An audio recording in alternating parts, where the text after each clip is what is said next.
साथियों नमस्कार। मैं हांसी के इतिहास के बारे में आपको जानकारियाँ दे रहा हूँ, विभिन्न स्थानों की।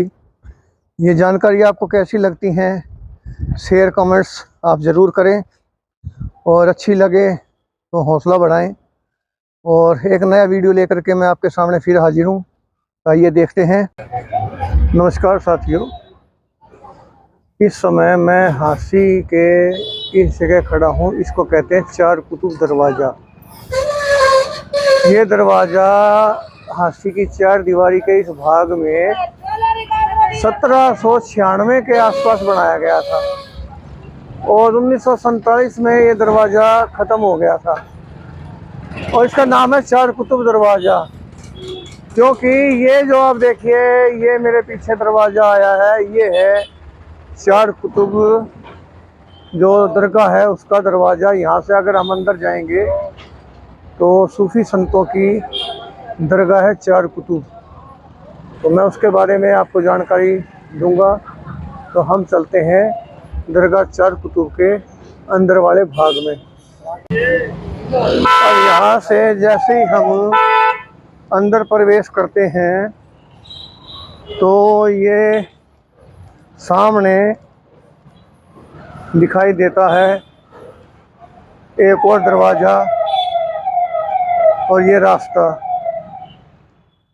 इसका कुछ निर्माण कार्य हुआ है क्योंकि हरियाणा पुरातत्व विभाग के ये अधीन है। पहले इस एरिए में सारा खाली जगह थी, सिर्फ चार दीवारी थी। हाँ, मैं ये और बता दूं कि चार कुतुब के 3-4 घेर हैं। इस वक्त मैं बाहरी घेर में खड़ा हूँ। इसके चारों तरफ और भी बहुत से भवन हैं जो मैं आपको दिखलाऊंगा। और ये जो दरवाज़ा है ये अभी हरियाणा पुरातत्व विभाग ने इसको बनवाया है, लेकिन ये अभी अधूरा है। इसके बनाने में बड़ा भारी गोलमाल हुआ है। तो ऊपर से देखो प्लेट पलाट गिर गई है, तो ये अभी पूरा बना नहीं है। क्या कारण है ये तो पता नहीं। तो अभी मैं आपको ले चलता हूँ दरगाह चार कुतुब के अंदर और इसके दिखाता हूँ प्रांगण। साथियों, ये जो है दरगाह चार कुतुब के जो पहले घेर से हम अंदर आए थे, तो जो दूसरा घेर है बड़ा, उसका दरवाज़ा है। ये बड़ा घेर है, इसके अंदर एक घेर और है, तीसरा घेर। और ये बड़ा घेर इन दो घेरों के बाहर से दो चार दीवारी उसका है। और जब हम उस घेर के अंदर आते हैं, ये दरवाजे के अंदर से सीधा अंदर आते हैं, तो हमारी एकदम नज़र इन दो गुम्मद, बड़ी विशाल गुम्मद थी, सुंदर थी। आजकल तो इसको पोत पात के ख़राब कर दिया गया है। और ये सामने एक संगमरमर की चबूतरे के ऊपर मज़ार बनी हुई है और यहाँ एक बहुत बड़ा मैदान दिखाई देता है। और उसके साइड में कब्र है, एक किस्म से इसको वीआईपी कब्रिस्तान भी कहा जा सकता है। और ये जो रंगीन आप देख रहे हो, ये फिरोजी गुंबद कहलाती है, यानी फिरोज शाह तुगलक की बनवाई हुई गुंबद है। और ये मेहमान खाना है। ये आड़े जो हैं लगभग सभी बिल्डिंगों के ऊपर इसमें दिखाई देते हैं, क्योंकि जब उर्स वगैरह लगता था तो यहाँ रोशनी का प्रबंध होता था। इन आड़ों में दीपक जलाए जाते थे। दरवाजे में घुसते ही बाई साइड में लाल पत्थर का ये फारसी का लेख है। तो ऐसे ये कलात्मक पत्थर और भी बहुत से ज़्यादा यहाँ आपको पड़े मिलेंगे, जो इस दरगाह का एक दूसरा इतिहास भी बताते हैं। तो इस दरवाजे से अंदर आते हैं तो पहले तो इसके चारों तरफ दरवाजे खुले थे। एक जो है पूर्व का दरवाज़ा इसका बंद कर दिया गया, उत्तर दक्षिण और पश्चिम के दरवाजे खुले हैं। तो ये जो मज़ार है इसके ऊपर उर्दू में लिखा गया है और उर्दू बाद की भाषा है, तो इसका मतलब है कि ये मज़ार बहुत बाद की यहाँ पर बनाई गई है। और इसके उत्तर के अंदर सिर की तरफ एक उर्दू में ही लेख लगा हुआ है, जो ये जिनकी मज़ार है उनके बारे में बताता है। और इसी मैदान के अंदर और भी दूसरी मज़ारें हैं, जिनके अंदर पहले कुतुब जो हुए हैं उनके पिता हमीदुद्दीन की मज़ार भी बताई जाती है, उनके परिवार के लोगों की मज़ार बताई जाती है। और ये जो जगह देख रहे हो, ये बाबा फरीद का चिल्ला कहलाता है। इसके पीछे जो एक गुम्बद छोटी है वो मोती मस्जिद कहलाती है। मुख्य भाग यही है, रंगीन गुम्बद के नीचे का कक्ष, क्योंकि इसी के अंदर चारों कुतुबों की मज़ार है जो एक ही छत के नीचे हैं। दुनिया में यही एकमात्र ऐसा स्थान है कि जहाँ 4 सूफ़ी संत जिनको कुतुब की उपाधि मिली और उनकी मज़ार एक ही छत के नीचे है, इसको अद्वितीय माना जाता है। ये जो लेख है इस मज़ार के सामने दीवार के अंदर लगा हुआ है, ये भी बाद का है क्योंकि ये उर्दू भाषा का है, तो इसको बाद का मानते हैं। तो ये जो जगह है, बाबा फरीद को ये जगह यहाँ की गद्दी सौंपी गई थी, बाबा फरीद गंजे शकर, क्योंकि 1192 में जब पृथ्वीराज चौहान हार गया था और हांसी के ऊपर नियंत्रण करके यहाँ से सनातन धर्म का नामो निशान मिटा दिया गया था और लोगों को इस्लाम धर्म ग्रहण करवाया गया था, उसके बाद जो नए मुसलमान धर्म में शामिल किए गए थे उनको धार्मिक शिक्षा देने के लिए यहाँ पर सूफ़ी संत बाबा फरीद को नियुक्त किया गया था। तो बाबा फरीद ने यहाँ 12 साल तक तपस्या की और इस्लाम धर्म का प्रचार किया। उसके बाद वो मुल्तान चले गए थे। अधोजन में उनकी मुल्तान के पास मज़ार है, बहुत ही मशहूर संत हुए हैं। ये जामा मस्जिद के दक्षिण के अंदर दीवार में लगा हुआ कलात्मक शिलाखंड के ऊपर फारसी का लेख है, किसी महिला के बारे में इसमें डिटेल्ड है। अगर इसका कुछ लोग इतिहासकार इसको रजिया बेगम की मज़ार का पत्थर भी बताते हैं। इतिहास के अनुसार, एक जानकारी के अनुसार, रजिया बेगम का कत्ल हांसी में बड़सी दरवाजे के बाहर हुआ था और बाद में उसको यहाँ आते में दफनाया गया था। और जब उसका भाई दिल्ली का सुल्तान बना तो उसने अपनी बहन के यहाँ से शव निकलवा के बाद में दिल्ली में दफन करवा दिया गया था। तो ये लेख यहीं रह गया। ये जो जगह है आजकल इसका सारा रूप रंग आकार बदल चुका है। ये जो पीछे फिरोजी मस्जिद है और इधर जो है छोटी जिसके ऊपर सफ़ेद गुम्बद है, ये मोती मस्जिद है। पीछे फिरोजी गुम्बद और ये फिरोजी गुम्बद है। ये फिरोजी गुम्बद के बराबर मोती मस्जिद के बराबर में दीवार के अंदर ये लेख जामा मस्जिद के सामने वाले भाग में लिखा गया है। इसके अनुसार उस समय हिंदुस्तान के जो भी बड़े बड़े संत फ़कीर हुए हैं, औलिया हुए हैं, उन्होंने सब ने इस मस्जिद के अंदर नमाज पढ़ी है। क्योंकि हांसी जो है अत्यंत प्राचीन सथल मार्ग से जुड़ा हुआ था, जो मध्य एशिया से मुल्तान, मुल्तान से सिरसा, सिरसा से अग्रोदक अग्रोहा, अग्रोहा से हांसी, हांसी से महम, महम से रोहतक, रोहतक से हसनापुर, हसनापुर से मथुरा और मथुरा से पटना तक जाता था। तो ये जो फारसी के लेख हैं ये बहुत कुछ इसके इतिहास के बारे में बताते हैं। तो उस प्राचीन मार्ग पर होने के कारण हांसी का धार्मिक महत्व बहुत ज़्यादा था। तो जब वो इस्लामिक काल के अंदर भी इसको धार्मिक सेंटर बनाया गया था उत्तर पश्चिम का, और यहीं से चारों तरफ इस्लाम का प्रचार किया गया था। तो ये सूफ़ी संत जो थे सुल्तान अहमद 58 साल की उम्र में उन्होंने बाबा फरीद को अपना गुरु बनाया और बाबा फरीद ने जो थे उनका ये पहला चेले थे यानी शिष्य थे। तो इनका नाम रखा था सुल्तान अहमद से बदल के कुतुब जमालुद्दीन हांसवी। तो कुतुब जमालुद्दीन हांसवी का बेटा जो था वो भी कुतुब बना, सूफ़ी संत बना। उसको भी बाबा फरीद ने दीक्षित किया था गोद में लेकर के, जब वो बिल्कुल दूध मुआ बच्चा था। और ये बड़े पीर साहिब विकारुर रहमान जमाली सज्जादा नशीन दरगाह 4 कुतुब हाथी, आजकल दरगाह के जो गद्दी हैं उनके जो सज्जादा नशीन वकारुर रहमान जमाली ही हैं।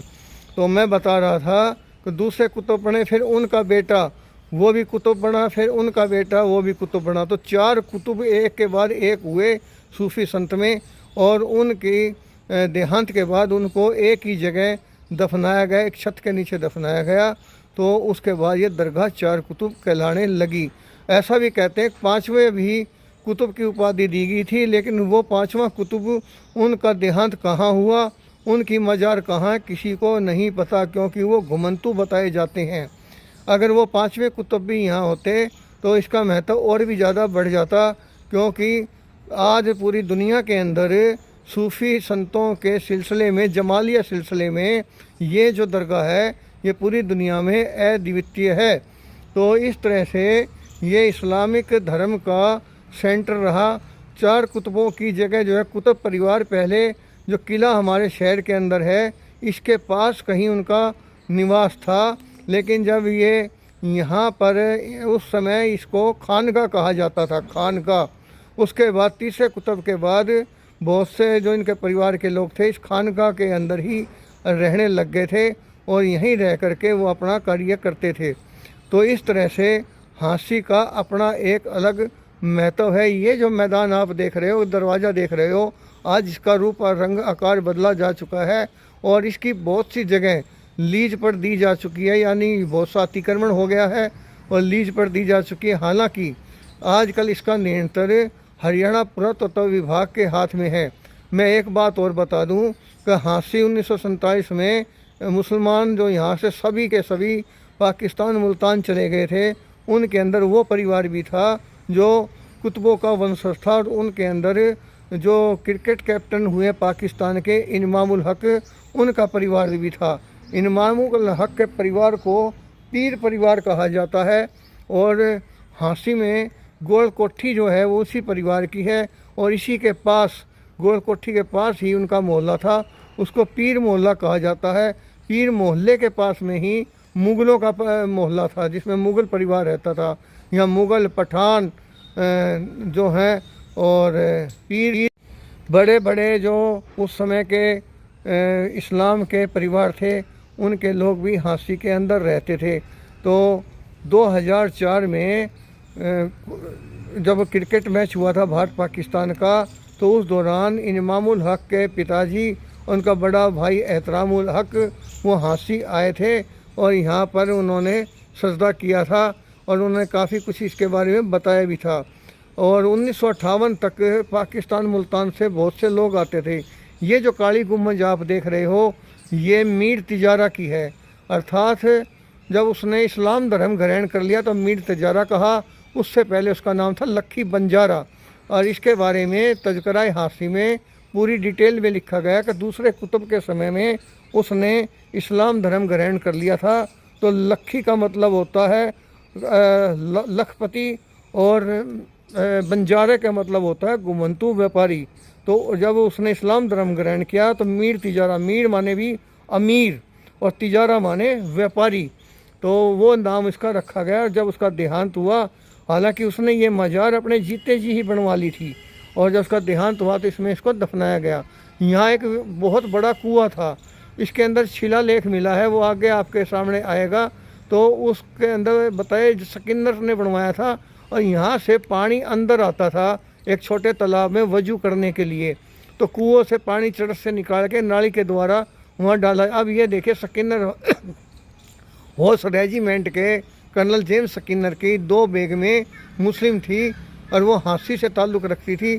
तो जब उनका देहांत हुआ तो उनको यहाँ दफनाया गया। उनके बारे में यहाँ एक संगमरमर की पट्टिका लगी गई है, उनके ऊपर डिटेल में लिखा गया है। और ये बाबा फरीद के बच्चों की मज़ारें बताई जाती हैं। ये 4 एक थी और एक लड़की की थी और 4 लड़कों की थी, लेकिन ये लापरवाही के कारण 4 दीवान तो गिर चुके हैं, लड़की की मज़ार अभी बाकी है। ये मीर तिजारा का मकबरा है। 2013 के अंदर इसके नीचे एक बहुत बड़ा तय खाना निकला था, उसके अंदर काफ़ी कुछ सामान भी निकला था, वो गायब हो गया और विभाग का एक अधिकारी उसको कैसे ले गया, कहाँ ले गया, आज तक उसके बारे में कुछ नहीं पता। जब इसके अंदर हम जाते हैं तो इसके अंदर का रूप भी बड़ा कलात्मक है। इसके ऊपरी सतह पर एक मज़ार दिखाई देती है, लेकिन जब तय खाना मिला तो बहुत सुंदर मज़ार इसके बिल्कुल नीचे बनी हुई है तय खाने के अंदर। ये वो 4 दीवान हैं जिनके बारे में आपको बता रहा था। इनमें से 3 तो अभी 2013 तक थी। 2013 में यहाँ हरियाणा पुरातत्व विभाग कुछ काम करवा रहा था, तो जो उस समय यहाँ काम करवा रहा था अधिकारी, उसकी कोई साठ गांठ थी या लापरवाही थी, उसने इन मज़ारों को गिरा दिया था और वो एक ही मज़ार अब परली तरफ बाकी है। बहुत ही अंदर कलात्मक चित्रकारी है और इसके अंदर लाल पत्थर के बहुत कलात्मक पत्थर लगे हुए हैं जो यहाँ के बारे में अलग इतिहास बताते हैं। खैर वो कभी बाद में, या हमारी जो किताब है उसके अंदर आप उनको पढ़ेंगे। और ये बाहर जो है एक कब्रिस्तान ही है, यहाँ भी बहुत सी कब्रें थी, मज़ार थी। और कुल मिला करके ये जो है इस्लाम के आने से पहले यहाँ कुछ और ही था। और इसके सामने एक तालाब था बहुत बड़ा, उसको आज भी लोग पृथ्वीराज चौहान का तालाब बोलते हैं। यहाँ इस तरह से ये लेख मिलते हैं, उर्दू के हैं, हालांकि ये बाद के हैं कि ये किन की मज़ार के ऊपर लगे हुए थे, कौन आदमी था, तो उसकी मज़ार के पीछे उसका बारे में लिख करके ये लगाने का एक रिवाज था। इसके पास ही एक और शिलालेख अभी मैं आपको दिखाऊंगा। तो वैसे जो आप उर्दू जानते हैं वो इसको पढ़ सकते हैं, बता सकते हैं कि इसके ऊपर क्या लिखा हुआ है। तो ये किसी आदमी की मज़ार के ऊपर लगा हुआ था। तो इसी तरह से और भी बहुत से लेख कई जगह मिल जाते हैं। हाँसी के अंदर भी फ़ारसी के बहुत से लेख मिले हैं, किले के ऊपर भी मिले हैं। मेरे जो किले के वीडियो देखे होंगे आपने उसमें मिले हैं। हाँ, अब जो आपको शिलालेख मैं दिखा रहा हूँ ये उस कुएं में लगा हुआ था। कर्नल जेम्स स्किनर के बारे में इसमें लिखा हुआ है कि उसने ये कुआं बनवाया था। इसके अंदर तारीख वगैरह सब लिखी हुई है। ये स्किनर हॉर्स रेजिमेंट के लेफ्टिनेंट कर्नल थे युद्धवीर सिंह, उनको ये शिलालेख दिया था। वो ले गए थे एक रेजिमेंट में रखने के लिए, पता नहीं अब वहाँ है या नहीं है। यहाँ 3 दिन उर्स चलता, उर्स में ये कवालियाँ होती है। जरा आप कवालियों का आनंद लीजिए। सियाकार की बिगड़ी हुई बात लीजिए आप बना सरवरे वाला हूँ मैं मोहताज करम कीजिए मुझे भी खराब।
अरसलनाक इल्ला रहमतन लिल आलमीन मा काना मुहम्मदन अबा आदम मिन रिजालिकुम वलाकिन रसूलुल्लाह व खातमन नबिय्यीन व काना अल्लाहु बिकुल्लि शैइन अलीमा इन्नल्लाह व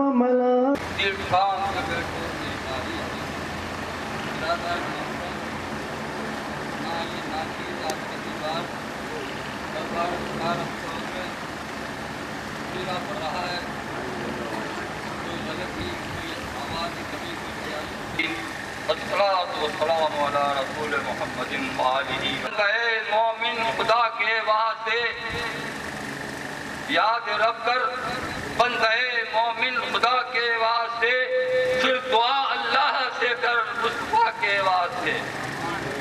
या इलाही अहले बैते मुस्तफा के वास्ते, या इलाही अहले बैते मुस्तफा के वास्ते, आल पाको चार यारे मुस्तफा के वास्ते।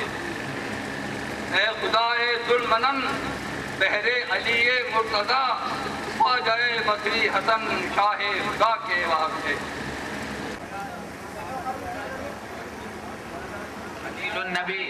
आदिल नबी कौन है भाई?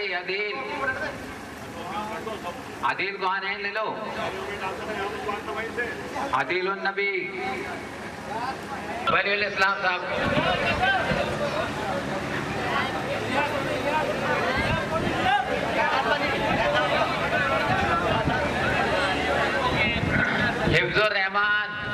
हिफ्जुर रहमान जमाली।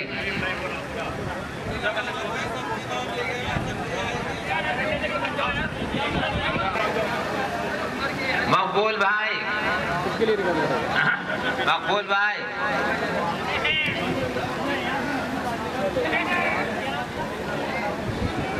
कौन है? हाजी अब्दुल इकबाल कौन है? इकबाल।